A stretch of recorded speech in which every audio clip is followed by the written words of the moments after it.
BJP के लोगों की, उनकी ट्रोल आर्मी की, उनके सांसदों की, उनके मंत्रियों की, उस इकोसिस्टम की ये झूठ बोलने की गंदी लत कैसे खत्म होगी? लेकिन शायद नहीं खत्म होगी, क्योंकि उस झूठ बोलने के जनक जो हैं वो खुद मोदी जी हैं। खैर, आप राहुल गांधी के बयानों को आज तक काट छाट के चला रहे हैं, अपनी दुकान इसी तरह से कुछ बीजेपी के नेता चला रहे हैं।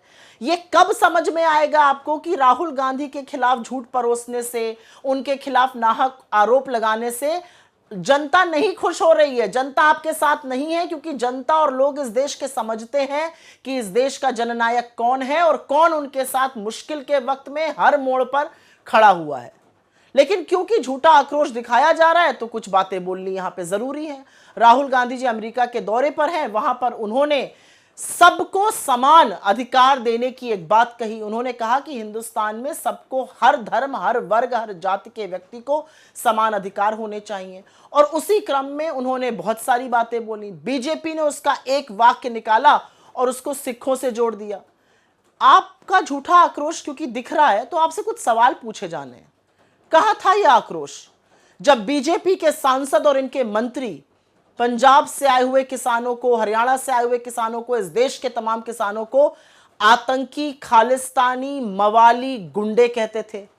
कहां था आपका आक्रोश जब पंजाब से आए हुए किसान, हरियाणा से आए हुए किसान, इस देश के तमाम किसानों में से 750 किसानों की अपने हक के लिए लड़ते हुए शहादत हुई? कहां था आपका आक्रोश जब नरेंद्र मोदी ने किसानों, और वो किसान जो पगड़ी पहने हुए थे, जो पग पहने थे, उनके लिए बड़ी बड़ी चट्टानें खड़ी कर दी, रास्ते खुदवा दिए, तारे और कीले गड़वा दी कि वो दिल्ली में एंटर ना कर सके, किलेबंदी कर दी दिल्ली की? कहां था आपका आक्रोश जब आपकी सांसद इस देश के अन्नदाताओं को, इस देश के किसानों को हत्यारा और बलात्कारी कहते हैं?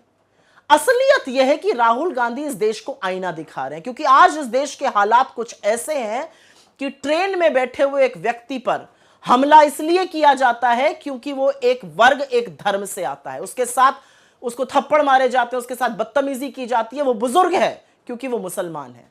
शक के घेरे में एक आदमी की पीट पीट कर हरियाणा में हत्या कर दी गई क्योंकि शक था कि वो मुसलमान है और वो कुछ मीट कैरी कर रहा था। असलियत तो यह है कि हरियाणा में आर्यन मिश्रा जैसे युवा की पीछे पड़ के, गाड़ी का पीछा करके हत्या की गई, और हत्यारे को यह मलाल नहीं है कि उसने 17 साल के युवा की हत्या कर दी, उसको यह मलाल है कि उसने उसको मुसलमान समझा, और आक्रोश भी तब हुआ क्योंकि वो हिंदू था। यह इस देश के हालात आपने कर दिए हैं। लेकिन एक सवाल पूछना चाहती हूं, पंजाब जाने से खौफ क्यों है? ये वही प्रधानमंत्री है ना जिन्होंने पंजाब की अस्मिता पर सवाल उठा दिया था, पंजाब में अपने खिलाफ असुरक्षा पर सवाल उठा दिया था। क्या पंजाबीज आपको सुरक्षित नहीं रख सकते थे? क्या पंजाब आपको सुरक्षित नहीं रख सकता था?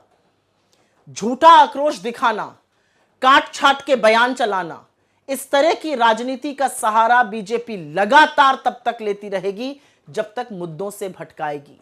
लेकिन आपके सामने विपक्ष खड़ा है, इंडिया अलायंस खड़ा है, कांग्रेस पार्टी खड़ी है, राहुल गांधी खड़े हैं, और मुद्दों से हम आपको भटकने नहीं देंगे।